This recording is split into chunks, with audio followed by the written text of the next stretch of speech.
Growing up, I had dreams and aspirations, but always felt like the kid that didn't fit in. For the most part, I wasn't a bad kid, but when I made the transition into adulthood, I turned to the streets for guidance. This led to getting locked up in juvenile hall, doing time in CYA, and eventually a 120-month sentence in federal prison. I had a lot of time to think and reflect during my federal sentence, so I share with you what I learned, hoping I can positively influence someone else's life with Prison Talk. What's up?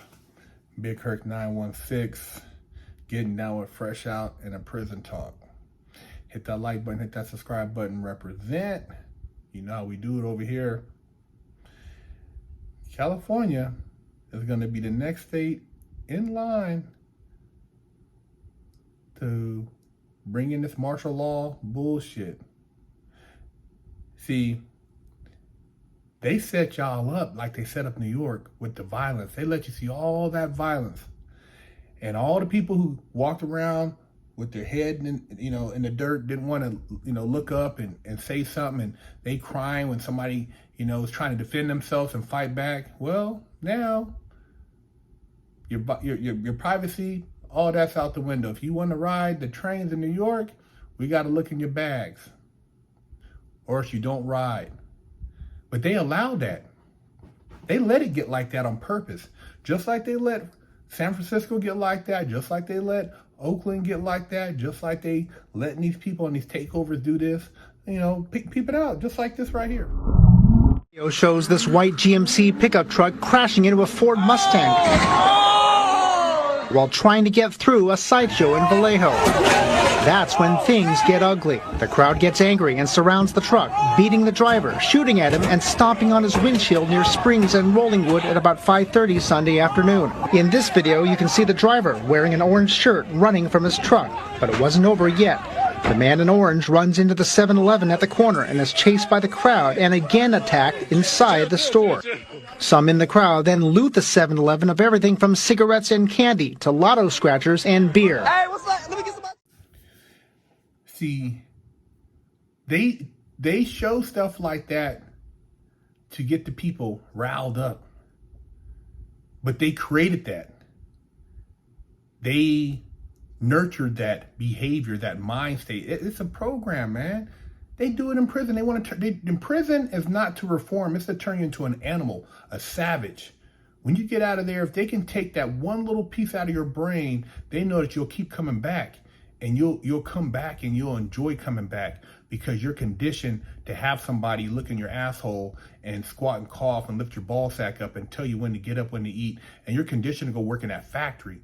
You're conditioned to talk to your kids over the phone rather than be at home with them, helping them with their homework. You'll be conditioned. They're conditioning all these young people to be ready to go to prison. These takeovers and stuff, that's why they're saying don't prosecute them, let them just keep going. They want it to see what it does, it keeps going. Eventually, somebody gets killed, they burning up shit, they looting the stores. Dude, this is all by design. I keep telling you, but you don't listen. You think it's cute. The kids, oh man, we getting away with something. I'm out here filming. We're doing this and that. We're acting wild. You come home, you should have been doing your homework, but you was acting a fool, looking on your phone, trying to see how many likes you got on your video you filmed out there, creating, whatever you think you're creating as a social media influencer. And that behavior is planting the seeds for you eventually to take your ass right to the penitentiary. Lighting cars on fire and then doing donuts around them.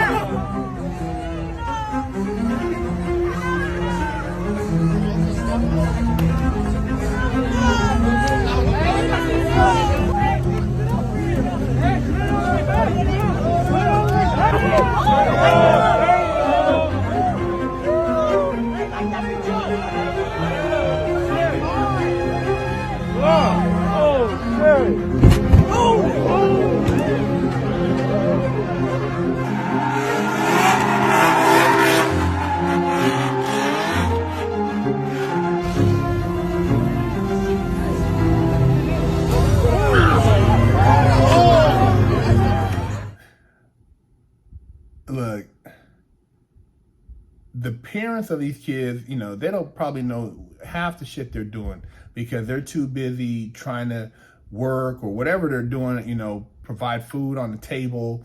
And these kids are just out. I mean, some of these kids, I don't know what time they're doing this stuff, but obviously, they should be either at home or trying to work or do something productive, but they're not. And so they're occupying their time with behavior like this. And I can say that these actions by these young people are gateway actions of crimes that will eventually lead to bigger things that will get them in a penitentiary. You can say, hey, is there something better than locking them up? Not at this point. They need to sit down and think about it. You can't talk to them. You see how they chased the one guy down. How you going to talk to him? And only thing that will deter this is to see that the police, to see that they're not playing, and that if you do this, you will lose your car, you will lose your license, and possibly you'll go sit down somewhere for a little while. Whether it's go do what do you call it, highway service where you're picking up trash or removing graffiti, you're going to do something. But until they do have a consequence for their actions, accountability, ain't nothing going to change. And you can say, oh, man, you talking, I mean, if you think it's cute to just violate people, to tear up shit, and to think like, people have businesses, people are trying to get to work, people who are just minding their business, and just destroying property. There's so many other things you can be doing with your time that are just as exciting, man. You'd be taking shit to the track. You can be, creating, legit content in a safe environment. But just to be wilding out like this type of just mob mentality, if it continues to go unchecked, watch. They're going to have the National Guard out there patrolling. And then when little Jimmy or little Bobby or little Jenny gets caught up and oh my God, the police, well, they were out there and it's just a collateral damage. I mean, you guys, you will not get it through your heads until these people actually put boot to you. Some of you, and you think, oh man, it's racist once they start putting boot to you. But when you're getting away with it, running around, tearing up shit, looting stores, but if they happen to get you, oh man, it was rape, but you were up in there tearing up shit, stealing lotto tickets, stealing cigarettes, stealing food, breaking stuff, running into stuff, and you think it's all good because you're entitled until you're not. It is what it is, man. A farmer is not going to stop a barbarian. Never had that happen in society. Not until the farmers became barbarians could they stop barbarians.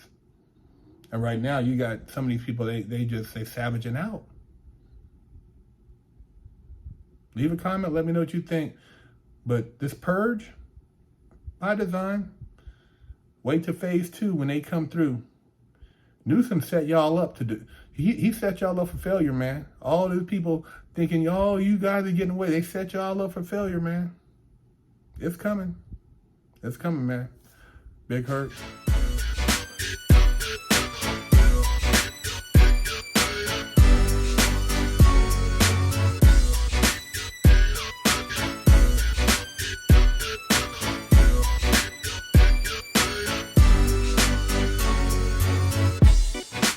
Lockdown's over. Get your yard time in. Exclusively at FreshOutSeries.com.